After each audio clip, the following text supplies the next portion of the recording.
Hello and welcome to light of law. मेरे सारे BEd के साथियों, यूपी टेट विवाद और उसमें सुनवाई हुई, कोर्ट का फैसला आया, कोर्ट ने क्या ऑब्जर्व किया और ये कहाँ जा रही है। बहुत सारे साथियों की डिमांड है बीटीसी वालों की कि राजस्थान के डबल बेंच के जजमेंट के तर्ज पर बीएड को भी यहाँ से बाहर किया जाए। बीटीसी वालों की मांग है, उसको लेकर के लगातार वो प्रयास कर रहे हैं। वहीं बीएड के संगठन जो है लगातार अपनी तरफ से भी कोर्ट में अपने मामले को रख रहे हैं और इसमें क्या प्रावधान हो सकता है, क्या राजस्थान के जजमेंट के तर्ज पर उत्तर प्रदेश में भी यह जजमेंट आ सकता है कि बीएड को बाहर कर दिया जाए। इस मसले पे बात करेंगे। साथ ही जो सुनवाई हुई है उसमें आपको क्या निकल के आ रहा है, क्या चीजें आप उससे समझ सकते हैं, कैसा आपको लग रहा है, इसके बारे में भी आपसे बात कर लेंगे। आपको प्रयास करेंगे कि बीएड वालों को और बीटीसी वालों को सबको एक अच्छा पॉइंट ऑफ व्यू मिले। बीटेट के यूपी टेट का रिजल्ट जो होल्ड कर दिया गया है बीएड वालों का, उसके क्या मापदंड हैं और वो क्या हो सकता है, इन सारे पहलुओं पे आप सबसे वन बाय वन करके बात करेंगे। इस सबसे पहले आप सबसे निवेदन है, अगर आप चैनल पे नए हैं तो सब्सक्राइब करके बेल आइकन दबा सकते हैं। आपको लीगली चीजों की जानकारी हो जाएगी आपके केस से संबंधित, और साथ ही कुछ अन्य एंगल्स भी हम बीच बीच में एक्सप्लोर करेंगे जो आपको हेल्प करेगी आपके आगे की कार्यवाही में। ठीक है, तो आपसे निवेदन है, आप जुड़ सकते हैं, चैनल को सब्सक्राइब करके बेल आइकन दबा सकते हैं। चलिए, आपको पता है कि मुद्दा क्या है। इस पे मैंने एक वीडियो पहले भी बनाई थी, करीब 2 हफ्ते पहले। मुद्दा यह है कि राजस्थान हाई कोर्ट ने बीएड को नकार दिया है टेट में और उसमें फैसला दे दिया है टेट वालों के सपोर्ट में, डीएलएड वालों के सपोर्ट में, बीटीसी वालों के सपोर्ट में।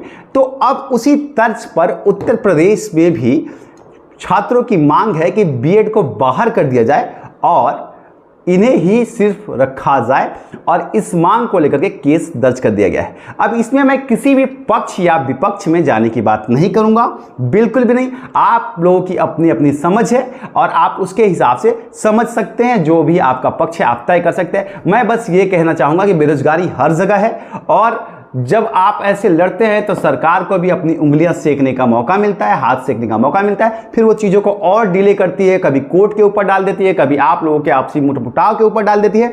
और यही होता है कि दो लोगों की लड़ाई में, मतलब 2 बिल्लियों की लड़ाई में, एक तरह से स्पेसिफिक है, मैं आपको बिल्ली नहीं कह रहा हूँ, बस एक एग्जाम्पल दे रहा हूँ। 2 बिल्लियों की लड़ाई में बंदर जो है रोटी खा जाता है। तो ये चीज़ें बार बार हो रही है। अब आ जाते हैं आपके कोर्ट के एंगल पे।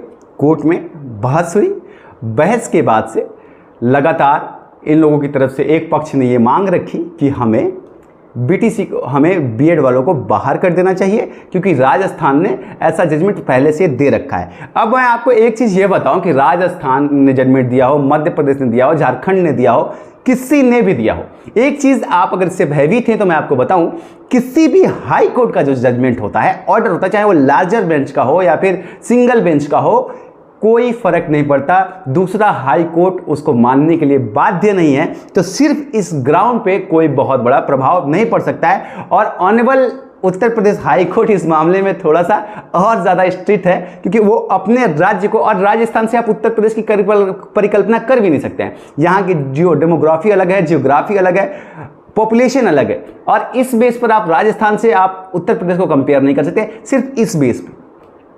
तो इसको जो है कोर्ट ने जो है अभी एक्सप्लोर करने से मना किया है।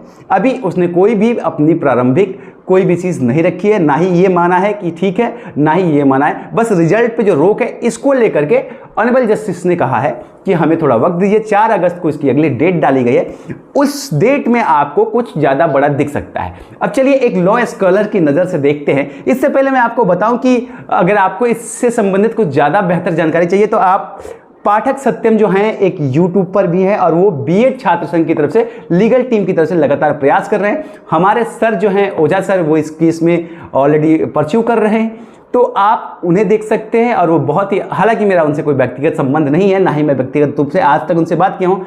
उनकी वाक्य शैली और वो जिस तरीके से चीज़ों को एक्सप्लेन करते हैं, उससे आप सारे बीएड वालों को काफ़ी अच्छा हो जाएगा और काफ़ी अच्छे से समझ भी जाएंगे। और बीएड वालों को उनके साथ की भी ज़रूरत है और उनको आपके साथ की भी ज़रूरत है, तो आप वहाँ जा सकते हैं। हालांकि मैं आज तक, अभी तक सत्यम पाठक से हमारी बात नहीं हुई है, पर आप चाहें तो देख सकते हैं। चलिए एक और चीज़ मैं आपको बताता हूँ कि अब एक लॉ स्कॉलर की नज़र से देखें। देखिए, पहली बात तो मैं आपको बता रहा हूँ कि राजस्थान हाईकोर्ट ने क्या फैसला दिया, उससे मतलब नहीं है, क्योंकि अभी ये मामला जो है सुप्रीम कोर्ट में भी चल रहा है और सुप्रीम कोर्ट ने बीएड को बाहर नहीं किया है अभी तक। मामला में अगर प्राथमिक भी देखा जाए, प्राइमरी में फेस में देखा जाए तो बीएड को बाहर नहीं किया गया है, एग्जेप्शन दे रखा है।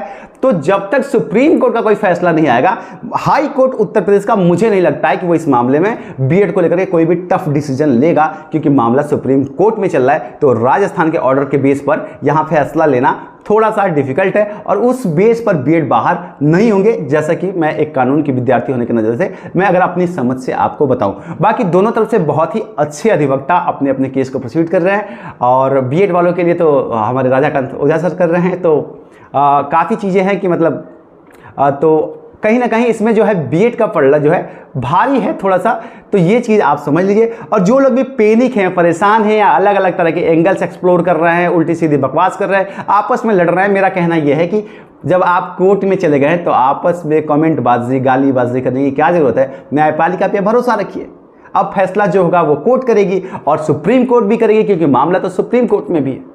इसमें बहुत ज़्यादा जो अपडेट आएगी वो आपको 4 अगस्त को आएगी और उसमें काफ़ी सारी चीज़ें हो सकती हैं। हाँ, बीच में अभी जो है सरकार भी इसमें इंटरफेयर कर रही है, सरकार भी बीएड वालों के पक्ष में ही जाने की तैयारी में है।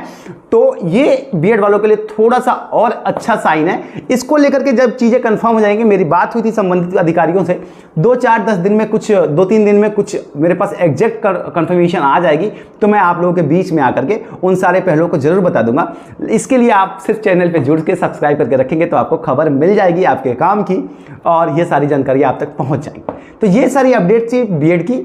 और जहां तक मुझे ये लगता है कि क्या रिजल्ट पे अभी भी स्टे रहेगा, तो ये तो समझ लीजिए कि अभी इस सुनवाई में तो हटा नहीं है। 4 अगस्त को हो सकता है मोस्ट प्रोबेबली कि स्टे को लेकर के कोई डिसीजन आए और हो सकता है कि टेट में बीएड का रिजल्ट घोषित हो जाए। इसकी संभावना काफ़ी हद तक ज़्यादा लग रही है, क्योंकि मामला सुप्रीम कोर्ट में है। तो इसमें मुझे नहीं लगता है कि ऑनरेबल उत्तर प्रदेश कोर्ट कुछ खास जो है हाई कोर्ट इंटरफेरेंस करेगी, ऐसा मेरा मानना है। बाकी कोर्ट तो स्वतंत्र है और मैं सिर्फ अपनी ऑब्जर्वेशंस बता सकता हूं, पर मुझे ऐसा लगता है। इसलिए आप ज़्यादा परेशान ना हो, ज़्यादा भाविक ना हो और आपस में ना लड़ें। इंतजार कीजिए, न्यायपालिका जो भी फैसला देगी वो आप सबके हितों को ध्यान में रख करके ही देगी। तब तक के लिए प्रणाम।